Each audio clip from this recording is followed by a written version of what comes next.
Atkal pazīsti mērķi un tu ieraudzīsi ceļu uz to. Rezultāts ir tāds, ka iedzīvotāji visā pasaulē nonāk atkarības situācijā. Lai no kā jūs būtu atkarīgi, tas jūs kontrolē. Un tāpēc šī globālā sekta visās tās izpausmēs, ko sauc par valdību vai kā citādāk, vēlas padarīt jūs atkarīgus no viņiem līdz tādai pakāpei, ka iznīcina ekonomiku un darba vietas ar mākslīgā intelekta un neto nulles palīdzību. Tātad visām šīm industriālajām metodēm, kas mums bija industriālās revolūcijas laikmetā, ir jāiziet, jo nevar sasniegt neto nulli nekādā citā veidā. Ne tikai mākslīgā intelekta dēļ tiek atcelt iespēja pelnīt iztiku tādā veidā, kā mēs to pazinām. 90. gados man prātā ienāca formulējums.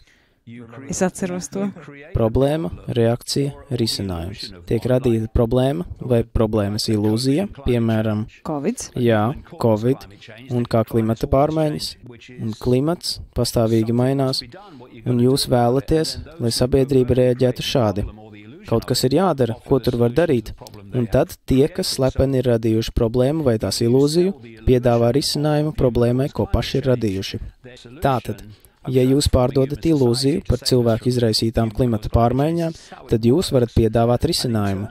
Mainīt cilvēku sabiedrību, lai glābtu mūs no cilvēku izraisītām klimata pārmaiņām. Lūk, tā tas darbojas.